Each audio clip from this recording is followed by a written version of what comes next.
Patyčios arba suaugusių gyvenime mobingas, jos gali būti žodinės, emocinės, fizinės. Kaip jaučiasi žmogus išgyvenęs patyčias. Atsiranda baimė, nerimas, kamuoja kaltė, smunka savivertė, sutrinka miegas ir panašiai.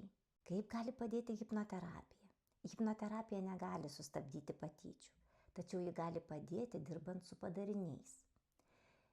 Patyčių metu susiformuoja gilūs pasąmoniniai įsitikinimai, tokie kaip manęs niekas nemyli, aš esu kaltas dėl viso to, kas vyksta su manimi ir aplink mane, aš esu nevertingas. Ir visus tuos įsitikinimus hipnoterapijos metu galima keisti. Taip pat hipnoterapija padeda keisti skausmingus išgyvenimus, kuriuos patyrė patyčių metu. Ir žmogus pereina iš aukos pozicijos į stebėtojo poziciją. Taip pat hipnoterapija gali padėti stiprinti atsparumą.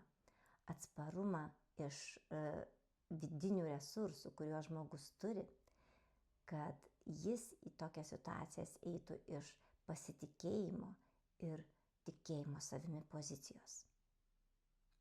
Aš, Milda Račiūnaitė, hipnopraktikė. Užsirašyk nemokamai konsultacijai regresinėterapija.com